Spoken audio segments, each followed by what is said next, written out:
this. I'm going to take this on, and actually I'm going to pass it on to Assistant General Manager Matt Knudson, who can provide a staff report on the Watermaster meeting tomorrow.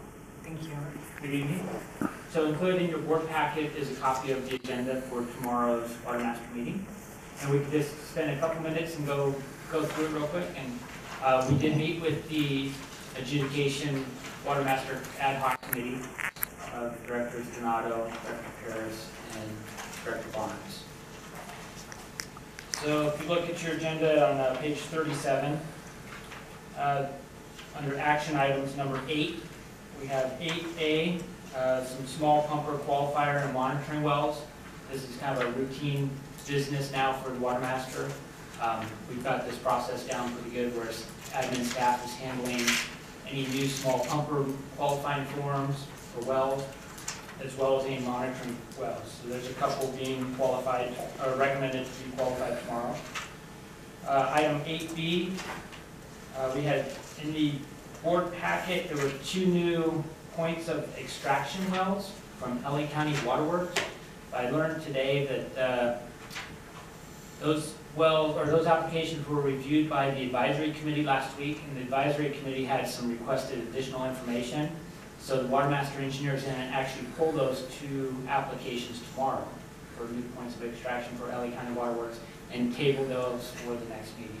There needs to be some additional analysis done on those applications.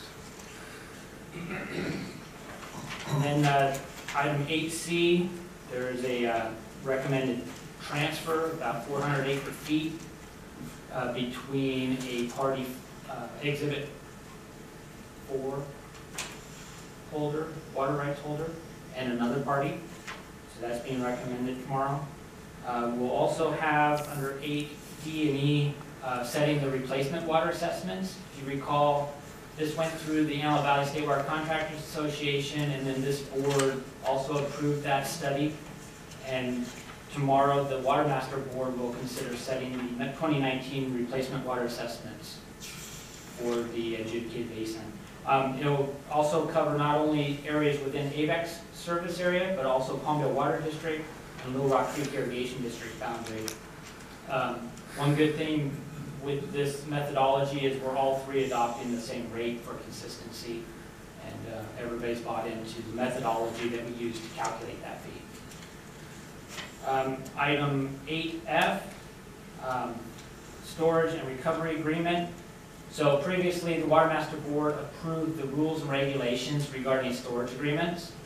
But this item is dealing with the agreement form and the annual reporting form when it comes to water storage agreements. And Mr. Chisholm and I discussed this with the committee last week, and our recommendation to the Watermaster Board tomorrow from AVEK's point of view is that we're okay with the resolution, but the agreement that they have in their packet should be used as a sample only. We don't want to be bound by the conditions outlined in the agreement that's in the Watermaster Board packet, because we feel that, looking at it from AVEK's point of view, each water bank is different.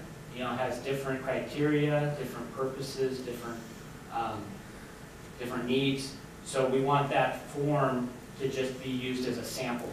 And then we want the opportunity to modify that form for each individual water bank project. So that's our recommendation tomorrow to our representative, representing AVEK. And then Mr. Parton, Watermaster attorney, is going to talk about 8G and 8H, which has to do with small pumper water rights and small pumper class limits. So 8G is to clarify what qualifies as a small pumper rate. And the example of this came up recently where there was a vacant property. It had a well drilled on it within the time frame to qualify as a small pumper, but it did not have a beneficial use that was proven on that property for that well. So one of the criteria in the judgment is that you have to prove not only that the well existed, but it had some beneficial use during the time frame, such as a single-family residence. So there's a memo that's being considered tomorrow to clarify those criteria. What's your recommendation? I think our recommendation is to accept and agree with Mr. Parton's findings. You believe they're consistent with the judgment? Yes. And then hopefully we'll get an update from the Watermaster engineer on where she's at with the rules and regulations to get a draft out. We've been at this now for 3 years, 2.5, 3 years. So it's time to get the draft rules and regulations out, circulated, and get individuals to comment on it. So, and then there'll be an update on where we're at with meter compliance, compliance with reporting records for 2018. And then under item number 11, Mr. Parton has a number of different situations that he's dealing with from a legal matter. One of the big ones is you generate a memo to the Watermaster Board regarding the authority to waive assessments at the board level. And this came about because some parties were assessed replacement water assessment, and those parties are now asking for forgiveness and relief of paying those assessments. So Mr. Parton generated a memo kind of giving his conclusion and recommendation that the board does not have that authority to waive assessments. What you're saying is that would have to go to homeowner, whoever decides. Yeah, that's in the memo as well. Absolutely. The conclusion is that would have to go back to the judge. And that's all I have. I think we have good direction for tomorrow's meeting for our representative, Mr. Ferris. Be happy to answer any questions you may have. Yeah, if you have carryover rights as an individual, is that then going to be considered as storage, or how's that going to work? So in the rules and regulations, it states that carryover can be carried over for 10 years. After 10 years, then it converts to storage, and you have to enter into a storage agreement. So that storage agreement is different than the storage agreement that we're talking about here today. Right. This storage agreement that's on the agenda for tomorrow has to do with water banking and recharge. Right. They haven't developed the agreement yet for the storage that you're asking about. When water is not pumped or produced, it carries over for 10 years. After 10 years, it goes into storage. Okay. So if an individual has periodic years that they carry water over, how's that going to work? So that's all part of the Watermaster engineer's water accounting. Right. So every year there's a table that's produced to show what each party has pumped and what amount is carried over to the following year. Right. So, okay. So then that carryover year will just, if you pump it, then it comes off of your carryover.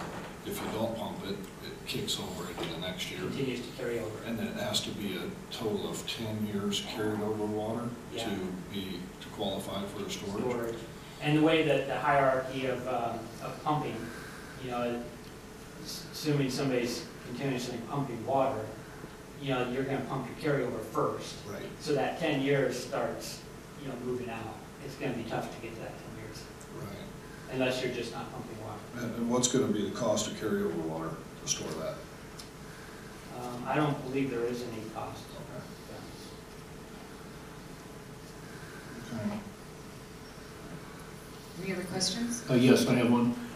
Matt, could you explain item 11G, update on Roseman CSD Desert Breeze? So this is Desert Breeze, I want to say is a mobile home park that is being consolidated with Roseman Community Services District. So there's some discussions on transferring production rights from Desert Breeze to our CSD. Okay, thank you. One more question. Was there an individual that had that wanted their assessments waived, that the property is being talked about? Do you know anything about that? In escrow or anything like that? Yeah, one of the parties that has been assessed replacement water assessments Okay. is requesting relief from those assessments.